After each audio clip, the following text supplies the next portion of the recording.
El universo, espejo del conocimiento humano. Desde tiempos inmemoriales, el hombre dirige la mirada hacia las estrellas en busca de otras vidas inteligentes.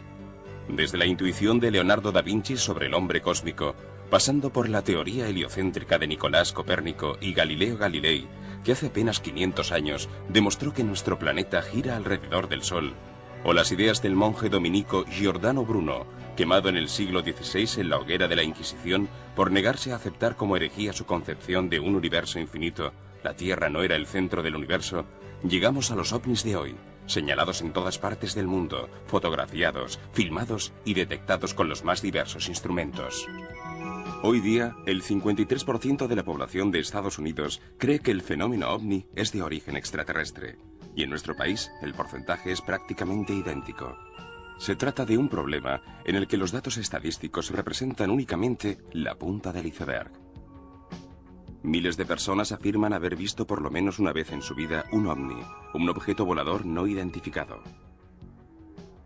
Pero si bien las estadísticas oficiales sobre los ovnis incluyen apenas entre un 1 y un 2% de estos señalamientos, las cifras de la Fuerza Aérea de Estados Unidos, 1.147 avistamientos investigados entre 1948 y 1952, arrojan el desconcertante resultado de un 25% de episodios que han quedado sin explicar. Objetos de diferentes formas y dimensiones aparecen repentinamente, surcan el cielo y desaparecen, regresando a la realidad de la que proceden. Aceleraciones fulgurantes, maniobras imposibles ante los ojos de miles de testigos dignos de crédito.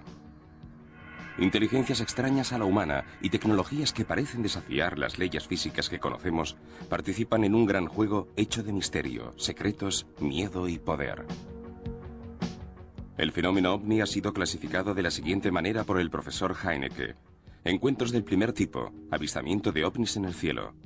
Encuentros del segundo tipo, hallazgo de huellas e indicios dejados por los ovnis.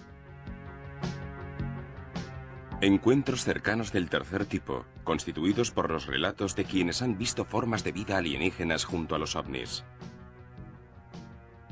Y finalmente, los emocionantes testimonios de los que han vivido la experiencia del contacto, las denominadas abducciones, los encuentros del cuarto tipo, los presuntos secuestros por parte de seres extraterrestres.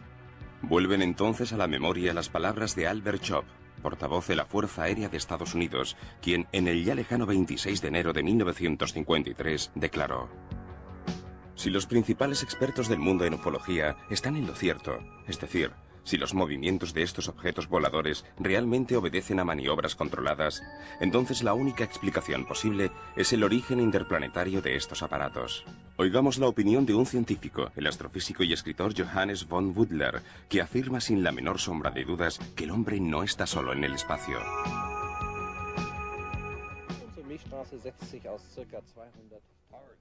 Nuestra galaxia, la Vía Láctea, está formada aproximadamente por 200.000 millones de estrellas. Ahora bien, según nuestros cálculos, se ha establecido que el 60% de estos 200.000 millones de estrellas están rodeadas de planetas. Es el caso de nuestro sistema solar, en el cual el Sol está acompañado de 9 planetas. A una distancia de unos 16 años luz de nosotros, hay 47 estrellas que presentan condiciones semejantes a las de nuestro Sol. El Sol es una estrella tipo G2, de tamaño óptimo, con una edad de unos 5.000 millones de años, cercana a las 47 estrellas que acabo de mencionar. La probabilidad estadística de que exista vida en otros sistemas planetarios es muy elevada, pero hay que añadir que la mayor parte de las otras estrellas de la Vía Láctea son mucho más antiguas que el Sol. Podemos suponer, por tanto, que existen muchas otras civilizaciones antiguas, civilizaciones que desde el punto de vista tecnológico están mucho más avanzadas que nosotros. ¿Considera posible que habitantes de esos planetas visiten nuestro mundo? ¿Cómo consiguen cubrir las enormes distancias que nos separan?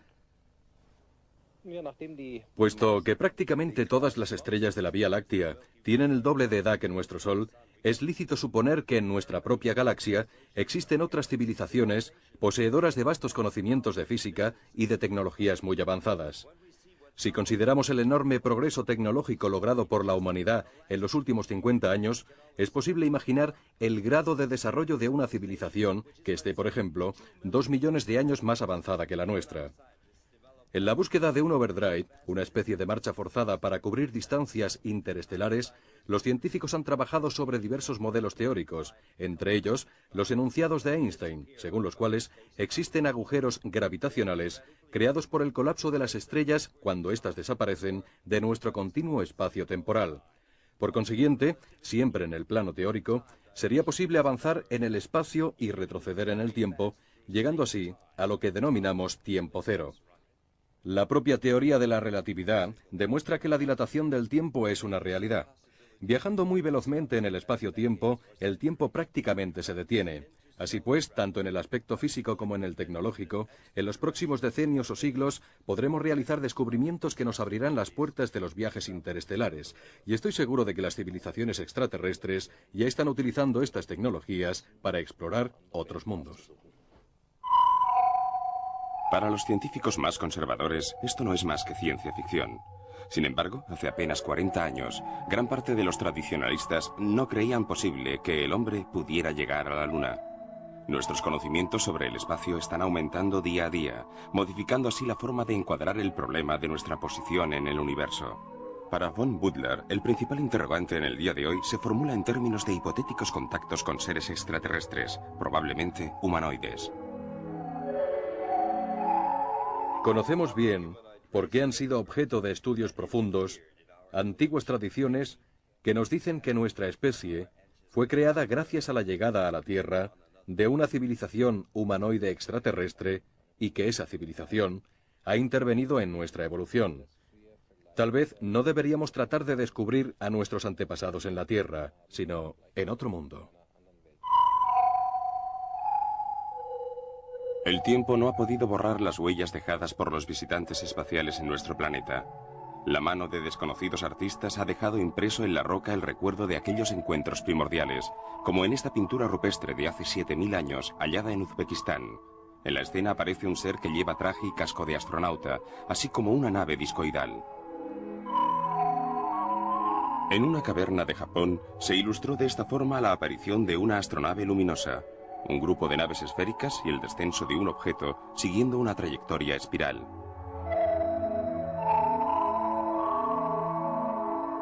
En estas pinturas rupestres del sur de Francia, que datan de hace 15.000 años, aparecen numerosas imágenes de discos voladores que un arqueólogo francés ha catalogado como ovnis de la Edad de Piedra. En la Antigüedad y en la Edad Media abundan las referencias a los denominados venablos de fuego, a los escudos voladores y a las esferas ígneas. En un fresco que se encuentra en un monasterio de la antigua Yugoslavia y en esta pintura de la iglesia más antigua de Georgia, dos misteriosos objetos voladores parecen presenciar la crucifixión de Cristo. El orientalista Zacarías Sitchin ha descubierto indicios de visitas extraterrestres en antiguos textos sumerios cuneiformes. En concreto, en mi libro El 12º planeta, he podido desarrollar específicamente mis estudios sobre los escritos de la civilización sumeria, la primera forma de civilización humana conocida, que ya estaba establecida hace 6000 años. En sus tablillas de arcilla, los sumerios relataron muchos acontecimientos de la historia y de la prehistoria. Muchos de mis colegas conocen estos relatos y los consideran mitos. Yo, en cambio, me he preguntado, y también he dirigido la pregunta a otros investigadores, si en lugar de mitos no serán más bien historias verdaderas. Porque con notable precisión en relación con acontecimientos referidos también en la Biblia, especialmente en el libro del Génesis, estos escritos ponen de manifiesto la existencia de otro gran planeta en nuestro sistema solar, al que los sumerios llamaban Nibiru. Al parecer, este planeta se acerca a nosotros una vez cada 3600 años, pasando entre Marte y Júpiter. Según los antiguos escritos, los habitantes de este planeta, llamados Anunnaki, que significa los que descendieron del cielo a la Tierra, llegaron por primera vez a nuestro planeta hace unos 450.000 años. Vinieron con una misión precisa: pero esa es otra historia. Y durante su estancia desarrollaron muchas actividades, de las que también existen referencias en las Sagradas Escrituras. Entre ellas, por ejemplo, el proceso de ingeniería genética, gracias al cual nosotros, usted y yo, es decir, el Homo sapiens, fuimos creados. Los ovnis hicieron su aparición oficial 2 años después de la bomba de Hiroshima. El 24 de junio de 1947, Kenneth Arnold, un piloto civil, afirmó haber visto 9 objetos centelleantes sobre el monte Rainier, en el estado de Washington. Dijo que parecían platillos voladores, marcando así el nacimiento de uno de los grandes mitos del siglo XX. Comenzaron a señalarse platillos voladores a lo largo y ancho del territorio de Estados Unidos, hasta el punto de obligar al ejército y a la aviación norteamericana a ocuparse de los misteriosos intrusos. El primer programa de detección instrumental se puso en práctica en Alaska, porque se creía que los objetos voladores entraban en la atmósfera terrestre por las regiones polares. Los servicios secretos de la Fuerza Aérea mandaron instalar los dispositivos más avanzados a bordo de aviones de caza y bombarderos B-29 de reconocimiento a gran altitud. Eran detectores de anomalías del campo magnético, analizadores de emisiones de radiofrecuencia y cámaras de cine de 16 milímetros, las llamadas gun cámaras o cámaras ametralladoras. Los pilotos llevaban además cámaras fotográficas de 8, 16 y 35 milímetros, así como aparatos de fotografía periodística, como la cámara Fairchild 8x10, la más precisa y avanzada de la época.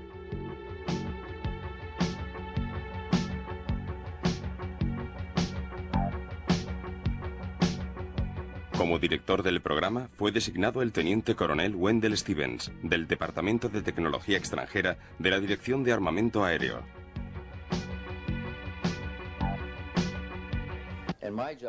Tenía bajo mi mando a los equipos técnicos y a la tripulación de los aviones. Antes de cada misión, les explicaba el tipo de instrumentos que iban a llevar, cómo utilizarlos para sacarles el máximo provecho y qué buscar. Cuando regresaban, tenían que presentar un informe primero al Departamento de Operaciones y después a mí, porque una parte esencial del programa entraba dentro de mis competencias, más concretamente, la eventual detección de objetos anómalos en el transcurso de las misiones sobre el Ártico. A veces los informes eran muy interesantes.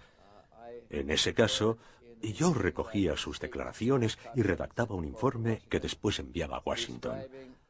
Los tripulantes de los aviones describían objetos que se acercaban y entraban en rumbo de colisión con los bombarderos, pero eran capaces de detenerse y acelerar en dirección contraria a la misma velocidad que nuestros aviones. Podían acompañar a los aviones de reconocimiento durante varios minutos, para luego alejarse rápidamente. Se observaron objetos voladores capaces de desplazarse a una velocidad 10 veces superior a la de los B-29 y casos en que los objetos acompañaban a un B-29 en vuelo de formación durante varios minutos. Al final de una misión con avistamiento, todo el material registrado, las cintas, las películas y las placas, se retiraba de los contenedores, se catalogaba, se registraba y se guardaba en una caja metálica que se ataba con una cadena a la muñeca de un oficial que lo llevaba a Washington esa misma noche. Esto sucedió unas 3 o 4 veces al mes durante los 18 meses que estuve al frente del proyecto en Alaska. ¿Qué descripción de esos objetos ofrecían los pilotos? En la mayoría de los casos, referían el avistamiento de objetos discoidales, completamente diferentes de cualquier configuración aerodinámica conocida en aquella época. Los vieron volar por encima y por debajo de sus aviones, los vieron posados sobre el casquete polar. Lo más extraño es que nosotros necesitábamos un gran dispositivo de apoyo para hacer volar los B-29 en aquel ambiente, grandes generadores de calor, camiones cisterna, etc. Y en cambio, esos objetos se posaban simplemente sobre el hielo, sin que hubiera nada a su alrededor, sin ningún dispositivo de apoyo visible. Llegaban, aterrizaban y volvían a despegar sin ningún apoyo logístico. Algunos los vieron despegar tranquilamente de la banquisa, posarse en el mar y desaparecer bajo la superficie del agua, mientras que otros los vieron emerger a la superficie, salir del agua y volar. cosas que evidentemente superaban con mucho la tecnología de entonces. Estábamos en 1947.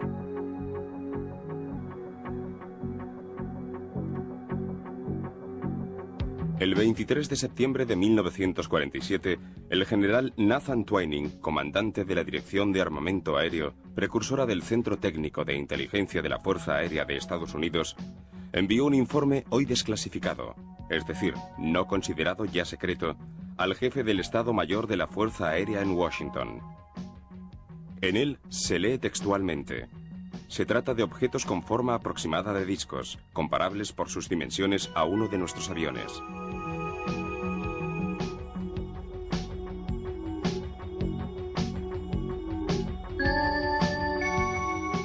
En el punto 6 de su informe, Twining dice: se calcula que su velocidad de crucero supera los 300 nudos.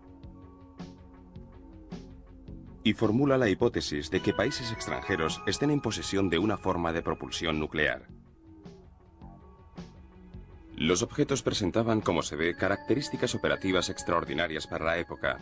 Prestaciones que se pueden asociar con las de este objeto, captado por el contactador George Adamski y Paloma Gardens en 1956.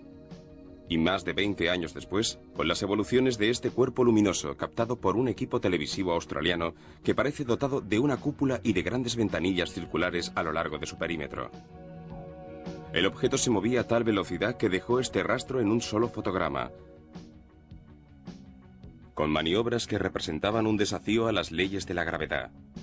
De hecho, Twining describía a los ovnis como desprovistos de estela, excepto cuando parecen operar al máximo de sus posibilidades.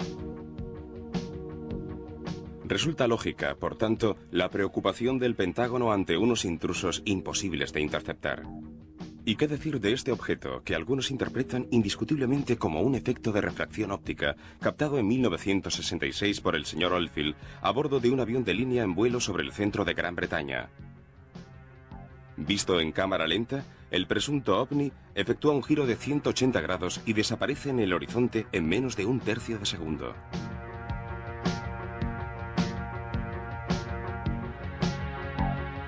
En lo que respecta a la forma de los ovnis, en el informe de Twining se lee: forma circular o elíptica, con la superficie inferior plana y la superior abovedada. Veamos estas imágenes, conseguidas por un equipo televisivo neozelandés el 2 de enero de 1979. La parte superior del disco en rotación permite observar dos niveles, semejantes a los del ovni fotografiado por un periodista brasileño en 1952 en una playa de Río de Janeiro. El objeto, captado lateralmente, revela con claridad una cúpula. Así pues, esta es la clásica configuración de un platillo volador: compartimento, cúpula, anillo superior, anillo inferior y dispositivo de transmisión. ¿La fotografía de un ovni es prueba suficiente de que el objeto es real? No, no necesariamente. Aquí tenemos varias instantáneas, algunas muy sugestivas, que ocultan un origen fraudulento. Un mecánico norteamericano, Paul Villa, afirmó haber avistado y fotografiado estos ovnis el 16 de junio de 1963 y el 18 de abril de 1965 en los alrededores de Albuquerque, Nuevo México. Pero los ovnis de Villa no son más que modelos en miniatura, suspendidos de un hilo y hábilmente fotografiados sobre diferentes fondos naturales. El problema de las falsificaciones fotográficas en ufología se puede superar mediante investigaciones detalladas, entrevistas con los testigos, estudios en el lugar del avistamiento mediante relevamientos métricos y finalmente análisis del documento mismo con la ayuda del ordenador. Más difícil es producir falsas imágenes filmadas de ovnis. Resulta todavía discutible, aunque no se ha demostrado su falsedad, esta película tomada el 28 de febrero de 1965 por Marilyn Rollifer en el suburbio de Silver Springs, Washington, D.C. Las imágenes muestran un ovni de aspecto prácticamente idéntico a los fotografiados por George Adamski. En sus movimientos ondulantes, el objeto permite apreciar en la parte inferior unos dispositivos esferoidales móviles. Un objeto bastante similar fue observado por un agente de policía británico, el sargento Tony Dodd, en un episodio que marcó profundamente su vida. Fue en 1978. Estaba de patrulla con un compañero poco antes del amanecer de una mañana de invierno. Yo llevaba el volante del coche por una carretera en el campo, en una zona al norte de Yorkshire. Al salir de una curva, vimos de pronto un enorme objeto circular que volaba por el cielo justo delante de nosotros. El objeto no estaría a más de 30 metros de distancia de nosotros. Tenía forma circular, una cúpula y varios ojos de buey alrededor. A lo largo del perímetro emitía luces intermitentes de colores, como los rótulos de neón, y en la parte inferior tenía grandes esferas. Era enorme, con un diámetro de más de 30 metros y no emitía ni un solo sonido. Era completamente silencioso. Pero lo más fascinante era la cegadora luz blanca que surgía del objeto, como si su estructura metálica fuera incandescente. Finalmente, el objeto se alejó a una velocidad que no superaba los 50 kilómetros por hora y descendió en un bosquecillo, o por lo menos eso nos pareció. Era una pequeña mancha de vegetación completamente inaccesible, en una zona muy aislada, lejos de la carretera donde nosotros nos encontrábamos. Veamos ahora las formaciones de ovnis. El general Twining, en su informe, ya había señalado numerosos casos de formaciones de 3 a 9 objetos.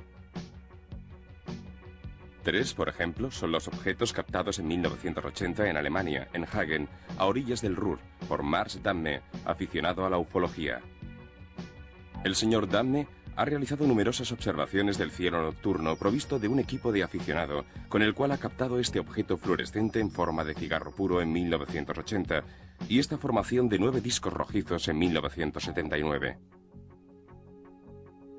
Los resultados de los análisis por ordenador efectuados en Arizona ponen de manifiesto la presencia de objetos aislados, situados a unos 2 kilómetros de la cámara fotográfica.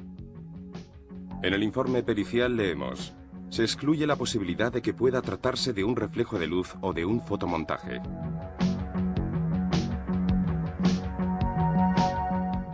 El 4 de junio de 1980, Damme filmó este objeto en forma de puro en el cielo de Hagen. Ovnis tubulares de grandes dimensiones, las llamadas naves nodrizas, han aparecido en todas partes a lo largo de la historia. Obsérvese, por ejemplo, este grabado de 1561 de Nuremberg o las fotografías obtenidas en 1951 por George Adamski con su telescopio.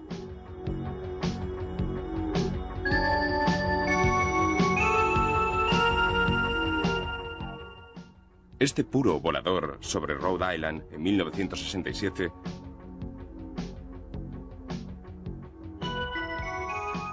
o este otro filmado en 1974 en el cielo de Kobe, en Japón. O el 3 de abril de 1990, con estas excepcionales tomas desde la ciudad rusa de Krasnodar, en el Cáucaso, durante un fenómeno que fue observado por miles de personas.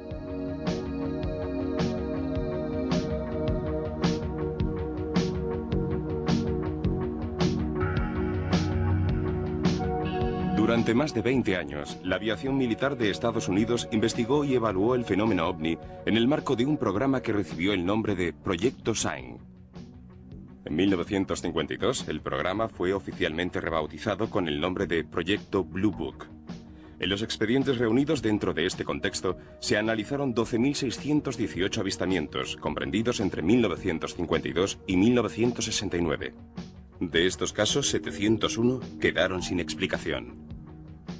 Entre ellos, los de mayor relevancia son quizá los avistamientos efectuados por pilotos, como el protagonizado por el comandante de Marina Graham Bethune en 1951. Yo estaba pilotando un avión de transporte sobre una ruta de vuelo nocturno en el Atlántico Norte entre Islandia y Terranova, alrededor de 3.000 metros de altura. De pronto noté a unos 10 o 15 grados de la proa, sobre la superficie del mar, una luz amarilla, como la de una ciudad vista desde arriba en la oscuridad. Sin embargo, nos encontrábamos a más de 300 millas de la costa. No podía ser una ciudad. Entonces pensé que podía tratarse de barcos iluminados, cuya presencia ignorábamos. El navegante me confirmó enseguida que en aquella zona no estaban previstas unidades navales y que estábamos muy lejos de la costa. Así pues, seguí observando aquellas luces y se las señalé a mi copiloto, el teniente Kington, y entre los dos continuamos la observación. Cuando nos acercamos a unas 30 o 35 millas, las luces parecieron delinear una forma, no de tipo circular, tal vez de la longitud de 2 barcos portaaviones y del ancho de 2 portaaviones. Cuando llegamos a unas 30 millas de distancia, las luces se apagaron. Sobre la superficie del agua quedó solamente un pequeño halo que empezó a aproximarse a nosotros con un color que pasaba del anaranjado al rojo, a un rojo violáceo, y a unos 400 o 500 pies debajo de nosotros se detuvo. Yo desconecté el piloto automático para tratar de perder altura, porque me pareció que estábamos en rumbo de colisión. Y en ese momento advertí que el objeto no avanzaba en vuelo nivelado, sino que estaba inclinado en un ángulo de alrededor de 45 grados. Permaneció de esa forma junto a nosotros durante unos segundos. Para entonces, varios miembros de la tripulación habían entrado en la cabina de mando. 2 de ellos incluso se hicieron daño. Finalmente, el objeto empezó a alejarse. En ese momento comprendí que se trataba de una aeronave desconocida, controlada por un piloto inteligente que evidentemente estaba interesado en nosotros. En unos segundos el objeto desapareció. Casi toda la tripulación había observado el fenómeno. Yo conecté nuevamente el piloto automático, marqué la ruta y me fui a la cola del aparato donde estaba el doctor Moser, que en esa época era comandante de la Marina. Le pregunté, doctor, ¿usted también lo ha visto? Y él me respondió, sí, yo también lo he visto. Era un platillo volante, pero no le he prestado atención porque no creo en esas cosas. Volví a la cabina de mando y le dije al teniente Jones, hagas lo que hagas, no se te ocurra decir que hemos visto un platillo volante, porque en cuanto bajemos nos encierran. Entonces él me dijo, demasiado tarde, acabo de contactar con la torre de control de Gander para saber si habían visto algo en sus pantallas. En ese momento nos dimos cuenta de que en tierra sabían que habíamos visto algo.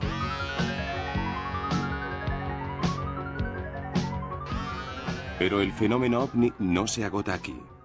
¿Quiénes son los seres que los pilotan? ¿Por qué se extiende en todo el mundo el fenómeno de las abducciones, cuyos autores materiales podrían ser individuos de una especie desconocida?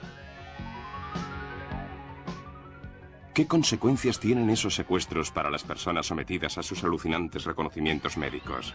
¿Qué quieren de nosotros?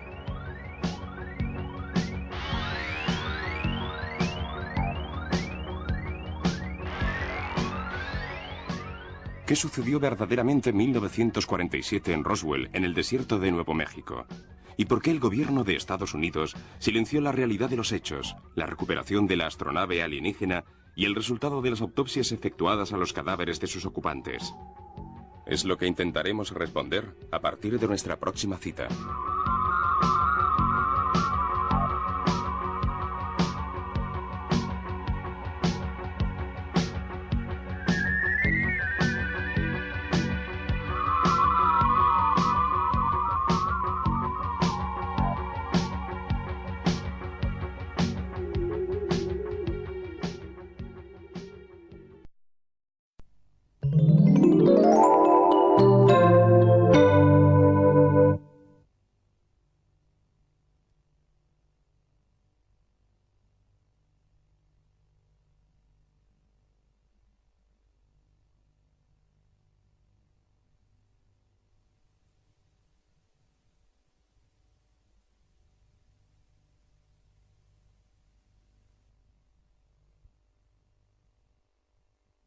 Miedo y poder.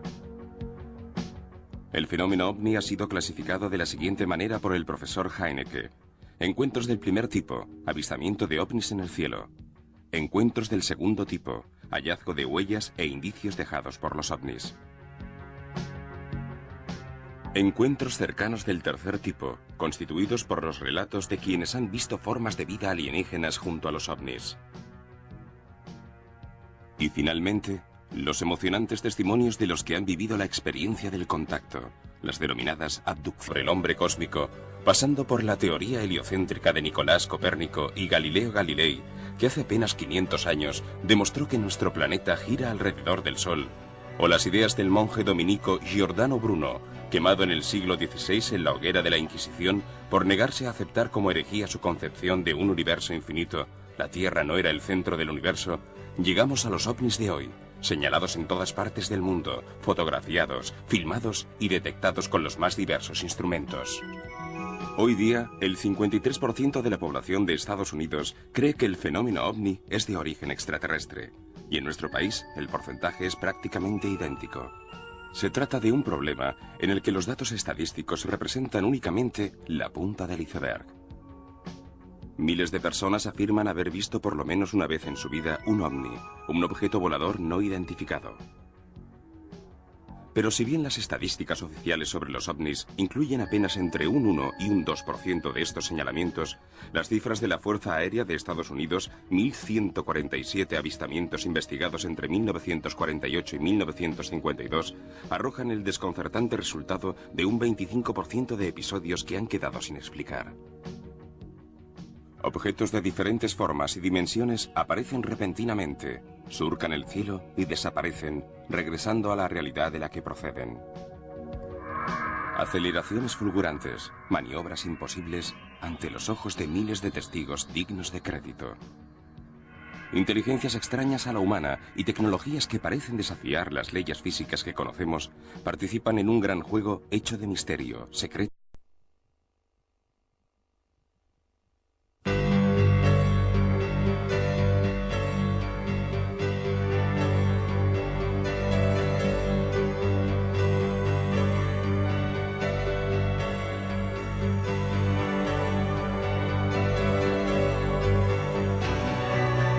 El universo, espejo del conocimiento humano. Desde tiempos inmemoriales, el hombre dirige la mirada hacia las estrellas en busca de otras vidas inteligentes. Desde la intuición de Leonardo da Vinci